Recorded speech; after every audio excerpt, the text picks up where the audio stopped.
पाकिस्तान तहरीक इंसाफ ने अपना एहतजाज कैंसिल कर दिया है। पाकिस्तान तहरीक इंसाफ ने एहतजाज कैंसिल क्यों किया? कौन सा प्रेशर था या कौन सा खौफ था जिस वजह से पाकिस्तान तहरीक इंसाफ ने इमरान खान की कॉल पर किया जाने वाला एहतजाज जो है वो मनसूख कर लिया है? आप तफसीलन इस वीडियो में जान सकेंगे। आपको पता है कि इमरान खान बानी पीटीआई की जानिब से एहतजाज और तहरीक की कॉल दी गई थी और ये कहा गया था कि 5 अगस्त जो एहतजाज है, जो तहरीक है, इसका अरूज होगा और इस्लामाबाद के अंदर ये एहतजाज जो है वो होगा और वहां पर पूरे मुल्क से जो कारकुनान हैं वो इकट्ठे होंगे। लेकिन एक दिन पहले ही पाकिस्तान तहरीक इंसाफ ने इस्लामाबाद में होने वाले एहतजाज को मनसूख कर दिया है, मौखर कर दिया है और इसको 14 अगस्त तक ले गए। लेकिन ये मजमूई तौर पर एहतजाज जो है वो खत्म नहीं हुआ। अब नई हिकमत अमली जो है वो तय कर ली गई है, बना ली गई है।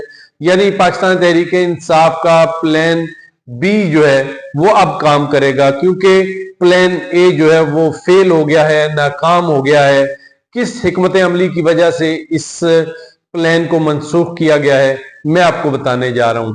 आपको ये मालूम है कि ये एहतजाज जो है इसमें पूरी पाकिस्तान तहरीक इंसाफ की क़यादत जो है वो पुरअज़म थी और फैसला कर चुकी थी कि इमरान खान ने अगर कह दिया है एहतजाज करना है, तहरीक चलानी है तो जरूर चलाएंगे। लेकिन साथ ही हुकूमत ने भी जो हिकमत अमली बनाई और जो फैसले आए, अदालती फैसले, तो उसके बाद ये मजबूरन पाकिस्तान तहरीक इंसाफ को ये फैसला करना पड़ा और मौकफ ये इख्तियार किया गया है कि एक तो सिक्योरिटी खदशात हैं, इसकी वजह से एहतजाज जो है वो मनसूख कर रहे हैं, कैंसिल कर रहे हैं। जबकि जो पाकिस्तान तहरीक इंसाफ की मरकजी क़यादत है, किसी के वारंट गिरफ्तारी जारी हो चुके हैं, कोई इश्तिहारी करार दिया गया है और किसी को 10-10 साल की कैद सुनाई गई है। तो इन गिरफ्तारियों के खौफ से, डर से एहतजाज को मनसूख कर दिया गया है और यह भी कहा गया है कि एहतजाज अब होगा, जरूर होगा, लेकिन इस्लामाबाद में नहीं होगा, बल्कि इसका वेन्यू जो है वो तब्दील हो चुका है और किसी एक मरकज के ऊपर यह एहतजाज नहीं होने जा रहा। अब जो फैसला किया गया है वो ये किया गया है कि एहतजाज हर हलके में होगा। हर हलके से मुराद एक एमएनए और एमपीए, उनका जो जो हलका बनता है, यानी पीपी और एनए के अंदर एहतजाज हर जगह पे होगा, हर इलाके में, हर हलके में होगा।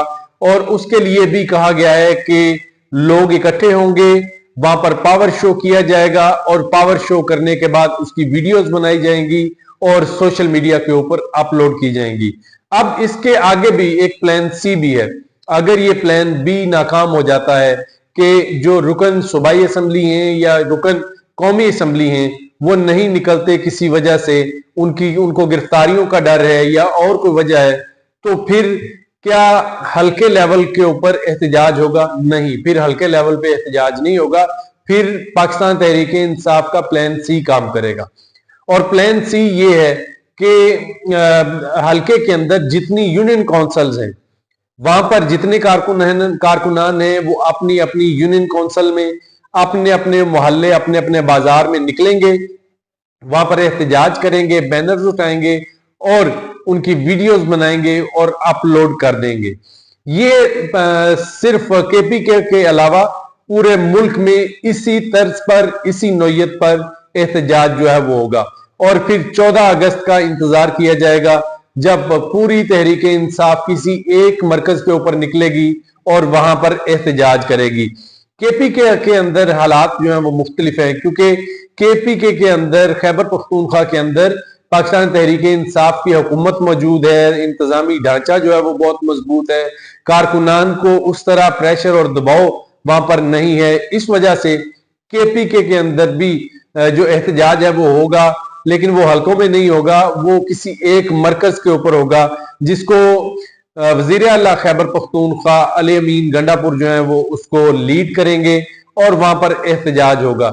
लेकिन केपीके के अंदर होने वाले एहतजाज का वो असर नहीं होगा, वो रंग नहीं लाएगा जो अगर इस्लामाबाद में होता या पूरा मुल्क एक मरकज के ऊपर इकट्ठा होता और एहतजाज होता। बेसिकली ये एहतजाज जो है वो इमरान खान की रिहाई के लिए है, उसकी जो कैद के अंदर उनके साथ रवैया रखा जा रहा है उस हवाले से है, और ये भी कहा जा रहा है कि करप्ट हुकूमत के खात्मे के लिए, करप्शन ज़दा निज़ाम के खात्मे के लिए ये एहतजाज करना है। तो ये एहतजाज शुरू होने से पहले ही दम तोड़ गया है, क्योंकि ये इस्लामाबाद में होना था और इस्लामाबाद में अब एहतजाज नहीं होगा। पीटीआई ने ऑफिशियली ये अनाउंस कर दिया है कि वो एहतजाज नहीं करने जा रहे। इसके साथ साथ इमरान खान के जो दोनों बच्चे हैं वो भी पाकिस्तान आ रहे हैं, लेकिन वो इस एहतजाज का हिस्सा नहीं बनेंगे, क्योंकि अगर वो एहतजाज का हिस्सा बने तो उनकी गिरफ्तारियां भी हो सकती हैं। अब जैसे ही एहतजाज का ऐलान हुआ उसके बाद अब मुल्क भर में जो पाकिस्तान तहरीक इंसाफ के कायदीन हैं उनके घरों पर छापे मारे जा रहे हैं। लाहौर में जो मरकजी क़यादत है लाहौर की, उनके घरों पर छापे मारे गए हैं, लेकिन जो कायदीन हैं वो गिरफ्तार नहीं हुए। उनकी फैमिलीज को डिस्टर्ब तो किया गया है, किसी का भाई गिरफ्तार कर लिया गया है, किसी का बेटा गिरफ्तार कर लिया गया है और नामालूम मकाम के ऊपर मुंतकिल कर दिया गया है। तो अब देखते हैं कि अब भी जब पाकिस्तान तहरीक इंसाफ ने एहतजाज मनसूख कर दिया है तो अब भी कानून नाफिज करने वाले इदारे वैसे ही हरकत में रहेंगे या उनकी हरकत कुछ स्लो हो जाएगी। लेकिन खास तौर पर लाहौर की बात करें तो यहाँ पर गैर मामूली हालात जो हैं वो देखने को मिल रहे हैं।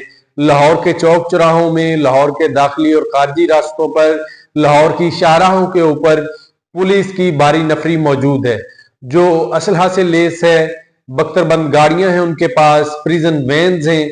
ये इस एहतजाजी सूरत हाल के पेश नजर लाहौर में ये इंतजाम किए गए हैं और पुलिस की आला क़यादत भी वक्तन फक्तन गाहे बगाहे इन मकामात का दौरा कर रही है। जिस तरह लाहौर के दाखिली और खारजी रास्तों के ऊपर बहुत बड़ी तादाद में जो पुलिस है वो मौजूद है। अगर आप वहां से गुजरें तो आपको हालात जो है वो आउट ऑफ अंडर कंट्रोल जो है वो आपको मिलेंगे। कोई ऐसी सूरत हाल नहीं है कि वहां पर कोई ऐसी कशीदगी नजर आए, लेकिन ये आपको वहां पर गैर मामूली जो इंतजामात हैं वो देखने को मिल रहे होंगे।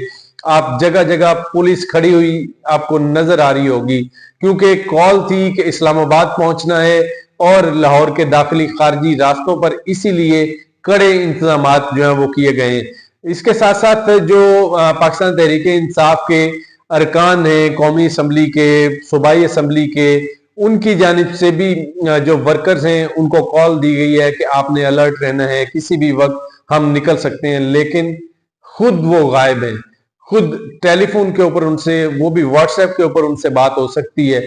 वो भी चंद एक ऐसे हैं जिनके व्हाट्सएप खुले हुए हैं और उसके ऊपर उनके साथ गुफ्तगू हो सकती है, लेकिन बेशतर जो है वो रूपोश हो चुके हैं। लाहौर की, पंजाब की जितनी क़यादत है वो रूपोश है, और वो इस वजह से रूपोश है कि इनमें से मुतादिद के ऊपर मुकदमात हैं और कुछ को 50 के करीब ऐसे कायदीन हैं जिनको इश्तिहारी करार दिया गया है, और बहुत सारे ऐसी क़यादत है जिनको 9 मई के वाक़यात के अंदर किसी को सरगोदा की दहशतगर्दी की अदालत से सजाएं सुनाई गई हैं, तो किसी को फैसलाबाद की इंसदाद दहशतगर्दी अदालत की जानिब से सजाएं सुनाई गई हैं। तो इस वजह से तमाम जो क़यादत है वो रूपोश है। अब एहतजाज जो है वो शुरू होने से पहले दम तोड़ चुका है। सिर्फ अब जो एहतजाज होगा वो टोकन एहतजाज होगा, और उसके नताइज क्या होते हैं आप भी इंतजार कीजिए, मैं भी इंतजार करता हूं। इस वीडियो को शेयर कीजिए ताकि ज्यादा से ज्यादा लोगों तक ये मालूमात पहुंच सके, और इस चैनल को सब्सक्राइब कर लीजिए।